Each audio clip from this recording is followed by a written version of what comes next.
Imbwa ni kimwe mu binyabuzima byiza kandi abantu bemeza ko ishobora kwiga kandi ikamenya. Mu mwaka w'1900 uwitwa Ivan Pavlov yakoze ubushakashatsi ku mbwa. Uti yabigenje gute? Pavlov yafashe inzogera, buri gihe uko avugije inzogera akaba azanye n'ibiryo. Imbwa yakumva inzogera igahita ibona hari n'ibiryo. Ibi yabikoze iminsi ikurikirana kandi ku masaha amwe. Igihe cyaje kugera imbwa imenya ko mu gihe yumvisha inzogera ibiryo nabyo biba bihari. Ibi nibyo Pavlov yise ngo ni conditionnement. Yaje kumenya ko ngo imbwa ishobora kuba yakiga kandi ikamenya. Ibi ngibi abantu benshi ntago babitahuye. Imbwa ishobora kwiga, ariko ngo imbwa hari ibintu bigera ku 10 yihariye kurenza izindi nyamaswa ariko n'abantu batazi. Mu magambo menshi tumaze kuvuga mu ijambo imbwa cyane. Reka tuvuge ku mbwa muri iki kiganiro. Nimba ari ubwa mbere usanze kuri no muyoboro, reka nkubwire ngo ukande subscribe kugira ngo utazajya ubura ibiganiro bitugenda tukugezaho. Ubuke ukanda like kandi kugira ngo ubuteye inkunga kino kiganiro. Ngo haye ikaze. Uramutse uvuze ijambo imbwa z'abapolisi bashobora kugira ngo urimo uratukana. Yego, bashobora kwibwira ko uri gutukana kubera ko ni ijambo ritavugitse, ariko nta gitutsi kirimo. Wigeze kwitwa imbwa umunsi umwe, iryo jambo rirakubabaza, wumva ko usuzuguritse. Yari kugenda gute iyo batakwita imbwa ahubwo bakakwita urukwavu? Kukwita urukwavu bishobora kutakubabaza kurusha uko wakwitwa imbwa. Nyamara ayo yose ni amatungo kandi agenda, ntavuga, ibyo akora ni bimwe, byose bibayeho bishaka uko byabaho uko nta matungo. Ariko imbwa bavuga ko ari ijambo risuzuguritse kurusha izindi nyamaswa zose ziba ku isi. Kubera iki bakwita imbwa ukababara kandi ubizi neza ko imbwa ari itungo nk'irindi? Abazungu ndetse n'abandi bantu benshi bamaze gusobanukirwa akamaro k'imbwa, bavuga ko imbwa ari inyamaswa nziza kandi ikomeye kurusha izindi nyamaswa zibaho. Kimwe mu byo ukwiye kumenya, inyamaswa mbi dufite ku isi imbwa ntabwo irimo, kubera ko imbwa ni inyamaswa y'ingirakamaro. Ibi ngibi ushobora kuba utarabibwirwa, ariko ngo imbwa hari ibintu bigera ku 10 yihariye kurenza izindi nyamaswa ariko n'abantu batazi. Icyambere ngo buriya imbwa ifite ubushobozi bwo kumenya igihe, umunsi, amasaha ndetse n'isegonda kugira ngo ikore igikorwa ishaka gukora. Abantu benshi ibi ntago babitekereza, ariko mu bushakashatsi bwakozwe na Pavlov mu mwaka w'1900 ngo yavumbuye ko imbwa ishobora kwigishwa igihe ikacyitoza kandi kikakimenya. Kugeze kuvuga ku nzogera, Pavlov ngo yafataga inzogera bakayivuza mu minsi itandukanye, ngo ariko agakoresha isaha imwe, yakoreshaga saa 8 z'amanywa. Imbwa yaje kugeraho imenya ko iyo yumvisha inzogera saa 8 iba igiye kurya.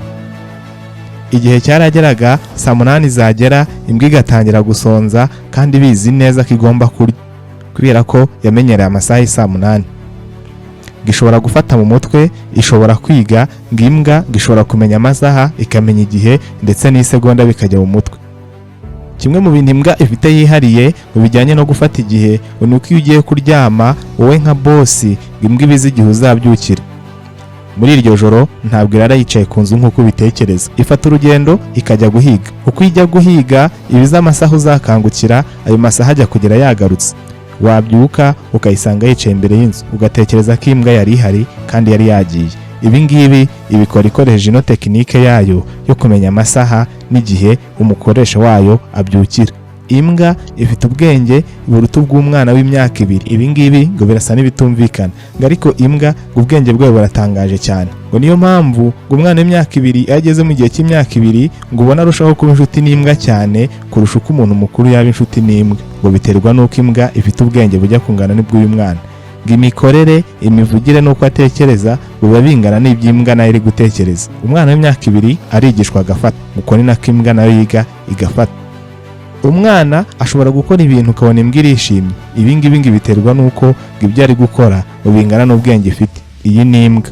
Icya gatatu ngo abantu batazi ku mbwa ngo ni uko imbwa zifuha. Akenshi imbwa yamaze kukumenyera, iyo itangiye kubona uri kwita ku zindi nyamaswa cyangwa ibindi binyabuzima, ngo muri irafuha, imaze ikigira nk'aho yitandukanyije nawe ikikunguza. Ibi ngibi biterwa n'uko iba yumva yaramaze kuba umwe mu bantu bakwizera kurusha uko wowe wabitekereza. Imbwa ngo gufuha kwayo ngo nuko ubikeneye kuyitaho, ukayiha affection nk'uko wita ku bindi binyabuzima. Ibi ngibi biri ku mbwa. Ubushakashatsi bwakozwe ngo bwagaragaje ko byibura Leta Zunze Ubumwe za Amerika ngo zifite imbwa miliyoni 75 ndetse n'800. Mu by'ukuri izi ni imbwa nyinshi. Inyinshi ngo ziba mu ngo z'abantu, ziba mu mashyamba, zifatwa nk'imbwa z'inyagasozi ku buryo ngo abantu badatekereza ko ari ibinyabuzima. Ariko izi mbwa nazo ngo ziba zikeneye uzitaho. Izi mbwa zose ziba mu mashyamba n'iziba mu nzu ngo zose zihuriye ku kintu kimwe, ngo nuko zigira ubwenge. Ikizitandukanya ngo nuko izo mu nzu z'abantu ngo ziba zaratojwe, naho ubwenge bwo ngo ni bumwe. Ku mwanya wa 4, imbwa ngo burya ngo iba inshuti n'umuntu cyane, abantu ntago bazi impamvu. Umubiri w'umuntu iyo wishimiye ikinyabuzima cyangwa umuntu bari kumwe ngo sohora umusemburo w'urukundo. Uyu musemburo w'urukundo ngo witwa oxytocin. Iyi oxytocin iyo umubiri umaze kuyirekura kubera kugaragaza ko wishimiye ikinyabuzima cyangwa umuntu bari kumwe, ikinyabuzima nacyo kimaze kubona ko cyishimiwe, ngo umubiri wacyo urishima. Wamara kwishima nawe ukarekura undi musemburo wa oxytocin. Mu mbwa nabyo bibaho. Ngo iyo umuntu bari kumwe arekuye no musemburo wo gukunda imbwa, ngo imbwa nayo ngerekura wa musemburo witwa oxytocin kugaragaza ko nawo ukunze wa muntu. Nibwo ubona itangiye kukwisiritaho igatangira gushaka kukurira gitakurya. Imbwa nikwanga ngo uzabwirwa nuko itangiye kukuruma. Iyo yagukunze ngo iba yumva yakwisiritaho mukaba muri kumwe mukina, ngo ibi ngibi bigaragaza ko uyu musemburo uri gusohoka neza mu mubiri. Kuko uyu musemburo ugenda wirushaho kwiyongera, ngo iyi mbwa irushaho kukwiyumvamo kugeza izagufata nk'inshuti, umuvandimwe, kugeza ubwo uzakubura ikababara ikajya mu gahinda. Ibi ngibi ngo ni ubushakashatsi bwakozwe. Imbwa ya mbere yabayeho ngo yitwaga Saruki. Iyi mbwa ngo niyo mbwa ya mbere yabayeho, ngo ikaba iboneka mu bitabo by'Abanya-Egypt. Yabayeho mu mwaka wa 2100 ngo mbere y'uvuka rya Yesu niho imbwa yagaragaye. Mu gihugu cy'Uburusiya ngo bafashe imbwa barazitoza, ngo bayitoza ko ishobora kujya muri gari ya moshi, ngo bagera aho baviramo cyangwa kuri arete, iyi mbwa igahagarara, ngo yavamo ngo igasohoka ikajya hanze igahiga n'ibyo kurya, ngo ikongera ikagaruka muri gari ya moshi. Ibi ngibi birasa no kutumvikana. Ariko umunsi Pavlov avumbura ko ngo imbwa ishobora kwigishwa, Abarusiya batangiye umuhango wo kwigisha imbwa, bakayigisha kujya muri gari ya moshi, ngo yagera ahantu abantu baviramo igahagarara ikavamo ikajya gushaka ibyo kurya. Birumvikana nk'aho ari ubusazi, ngo ariko niko bimeze. Ngo imbwa yawe ishobora kuguhumurirwa. Iki nicyo dusanga ku mwanya wa 5. Imbwa yawe ishobora guhumurirwa wowe ubwawe ngo maze ikakumenya. Gifite amazuru byibura ashobora guhumurirwa, ngo byibura byikubye inshuro 100,000 inshuro wowe ushobora guhumurirwa. Bishatse kuvuga ko nimba wumvisha ibiryo bihumura, iyo mbwa iri kubyumva impumuro yayo ngo byikubye inshuro 100,000 inshuro wowe uri kubihumurirwa. Mu yandi magambo, ibyo udahumurirwa we biri kubyumva. Akenshi muri bya ntuhumurirwa uba usanga harimo n'akanuko gakeya. Akangaka ntago ubasha kukumva, ngo ariko imbwa ngiragahumurirwa nako gikamenya impamvu ako kanuko, ikamenya n'icyagateye. Imbwa gifite ubushobozi bwo kureba umuntu maze ikamuhumurirwa, gikamenya nimba ufite ubwoba, nimba wishimye, nimba urwaye cyangwa se ikindi kibazo ufite ikakimenya binyuze mu guhumurirwa. Mu yandi magambo, ngo iyo ukubitanye n'imbwa ikakureba mu maso, gihita imenya nimba ufite ubwoba. Ubwo nibwo ubona ikwatatse. Iyo ikurebye ikiruka, ngo yamaze kumenya ko ntabwo bufite, ngo nuyifata ahubwo urayigirira nabi. Ibi ngibi bituma yirukanka ikava iruhande rwawe. Abantu benshi batekereza ko imbwa yirukanka kubera ihorana ubwoba, ariko ntabwo ariko bimeze. Biterwa na kwa guhumurirwa, uko ishobora kukureba mu maso ikamenya icyo uri gutekereza, ikamenya imisemburo ikurekura nimba ari y'ubwoba cyangwa ari ibyishimo. Si ngombwa ngo ikwegere, si ngombwa ngo igukange. Ikikureba ihita imenya nimba ufite ubwoba ikakwataka, cyangwa ikamenya nimba nta bwoba ufite ikirukanka. Ku mwanya wa 6, abantu benshi batekereza ko imbwa intungamubiri zibona mu biryo yariye gusa. Ibi ngo ntago ari byo. Imbwa iyo utunze izuru mu byo kurya, ngo intungamubiri zimwe na zimwe zitangira kuva mu byo kurya zikinjira mu mubiri wayo ngo zinyuze mu mazuru. Ibi nibyo twita absorption. Izi ntungamubiri ngo zihanyura ngo ni izitwa send chemicals mu ndimi z'amahanga. Izi send chemicals zigizwe n'ibiva mu mbuto, ngo niyo mpamvu ubona ko uzuru h'imbwa ahora habobereye.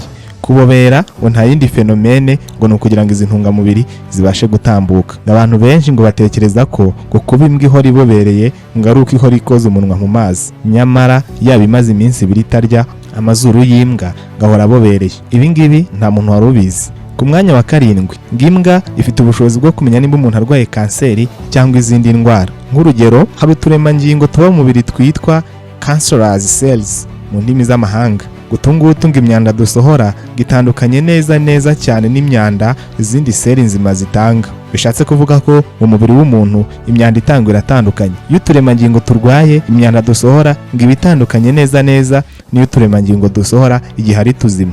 Ibi ngibi ngo imbwa rero ibasha kubimenya. Imbwa ifite ubushobozi bwo kuba yahumurirwa uturemangingo tuzima cyangwa se nimba turwaye bijyanye n'imyanda iri gusohoka muri uno mubiri. Mu yandi magambo, imbwa ishobora kukureba ikamenya kanseri urwaye, ikamenya igice kirwaye ndetse ikamenya n'izindi ndwara urwaye. Ishobora gusuzuma mu magambo make. Nubwo itavuga ariko iyo ikurebye imenya ko uri muzima cyangwa warwaye. Iramutse ifite imiti ishobora guhita iyikwandikira. Iyi mpamvu niyo ituma imbwa nyinshi uba usanga ziri ku bibuga by'indege zigenda zitahira ya miti iba yaragiye ipfunyikwa kure. Imbwa ishobora kuguhumurirwa ikamenya neza ko ibyo uri gutekereza atari byo. Ibinyuza hehe? Ni mu mwuka uri gusohora. Iyo ufite ubwoba bw'ibiyobyabwenge irabimenya ngo uyu muntu atwaye ibiyobyabwenge. Waba ufite ubwoba bw'uko utwaye ibisasu, imbwa ikabimenya. Imbwa irahumurirwa ikamenya impamvu umubiri wawe umeze gutyo. Ku mwanya wa 8, abantu benshi ngo ntago bazi ko imbwa burya igira agahinda gakabije. Ibi ngibi bibaho cyane cyane iyo wayisize. Imbwa iyo imaze kukumenyera ngo maze ukagenda ukajya kurukayisiga ngo bitera agahinda. Iyo igize agahinda ijya kureba imyenda wambaraga maze ikayiyegereza. Iyi foto igaragaza imbwa yambaye umwenda. Ibi ngibi bigaragaza agahinda imbwa yari ifite. Iyo igeze mu myenda wambaraga ngo ya mpumuro yawe yasigaye mu myenda gishobora gufasha ino mbwa kugabanya agahinda. Ijya muri ya myenda ikayiryamamo, ikayizingiramo, ikuhumurirwa impumuro yawe, agahinda kakajya kagenda kagabanuka kubera ko wari warayisize ikagira agahinda. Kumva ya mpumuro yawe ubwabyo ngo bishobora gutuma ino mbwa agahinda kagabanuka, ngo maze igatuza kuzagereza igihe uzazira. Iyo igukumbuye gisubira muri ya myenda, kuko iminsi ishira igenda yihumuriza ya myenda, agahinda karushaho kugabanuka, kandi no kugutegereza biyorohera. Gishobora kubona waratinze kuza ngo maze yagenda igafata wa mwenda ikagenda ukurura ikawujyana kugira ngo aho izagera hose izajya igukumbura ngo ijye kuryama muri wa mwenda. Ibi ni ibintu abantu batazi ku mbwa, kubatekereza ko nta gahinda zigira ariko burya zirakagira. Katujye ku mwanya wa 9. Abantu benshi ngo bajya bibaza impamvu imbwa igiye kuryama isa n'iyizingazinze, ukabona yizingiye mu kantu kundu ngo maze ikaryama. Ibi ngibi bijyanye n'imitekerereze ndetse n'imyaka yayo. Akenshi ibi ngibi imbwa ibikora kugira ngo irusheho kubishyushya, nka kumwe nawe ujya kuryama ukizinga maze ukiyorosa. Uku kwihina kw'imbwa ngo babigaragaza ko ishaka ubushyuhe. Icya kabiri ngo ibiri kurinda imyanya yayo y'imyibarukiro. Ibi biratangaje. Imbwa zifite ubwenge. Tujye ku mwanya wa 10. Ubushakashatsi bwakozwe ngo bwagaragaje ko ngo burya ngo abantu bakunda imbwa ngo bigoye guteretana n'abantu badakunda imbwa. Ubushakashatsi bwakoze ngo bwagaragaje ko byibura ngo abakobwa ngo 10% kugera kuri 33% ngo badashobora guteretana n'umusore udakunda imbwa mu gihe bazikunda. Ngo ni mu gihe abagabo 66% ngo badashobora guteretana n'umukobwa udakunda imbwa mu gihe bazikunda. Bishatse kuvuga ko kuba umuntu akunda imbwa ngo ufite amahirwe menshi yuko ashobora gukunda undi muntu ukunda imbwa. Ngisi yose gituyeho imbwa zisaga miliyoni 600. Izi mbwa zose ngo byagaragaye ko imbwa zibyibura zigera ku mbwa 400. Izo mbwa zose ziba mu gasozi, ziba mu ngo z'abantu ngo ni imbwa miliyoni 200. Ibi biratangaje. Ubushakashatsi bwagaragaje ko imbwa yabayeho bwa mbere imaze imyaka 31,700 ibayeho. Mu yandi magambo mu myaka 31,700 niyo myaka ishize imbwa ya mbere igeze ku isi. Ibi ngibi ngo byagiye bihuriza hamwe imbwa nyinshi zigiye zitandukanye ngo ziza gukura zigera ku mbwa miliyoni 600 twavuze. Imbwa zororewe mu rugo zisa nkaho arizo zikunzwe kurusha izindi. Ariko ibi ngibi ngo nubwo zikunzwe ntago bivuze ko arizo mbwa zizi ubwenge zonyine. Mu bihugu byateye imbere bamaze kubaka ibitaro by'imbwa. Imbwa irarwara bakajya kuyivuza bakayivura ibisazi. Mu yandi magambo gishobora kukuruma ntugire icyo uba. Imbwa ngo zamaze kuba umuryango w'abantu. Abantu benshi bahitamo kubana n'imbwa kurusha uko babana n'abantu. Imbwa ngo ushobora kuyituma igikombe ikakizana ngo mu gihe ushobora gutuma umuntu akanga kujyayo. Abantu benshi batekereza ko iyo ugeze mu bibazo ngo abantu baragusiga, ariko imbwa ntizigera igusiga na rimwe. Ibi bituma abantu benshi bahitamo kubana n'imbwa kurusha kubana n'abantu. Nyamara bamwe mu bahanga bavuga ko kubana n'imbwa kurusha abantu ibi nabyo ubwabyo ari uburwayi. Ibi nibyo nari nagukusanyirije ku bijyanye n'imbwa. Nimba wakunze kino kiganiro ujya muri comment utwandikire uduhe igitekerezo, natwe ubutaha tuzakugezaho n'ibindi biganiro byinshi. Ndabashimiye. Jye mwumvaga kuri microphone nitwa Egide.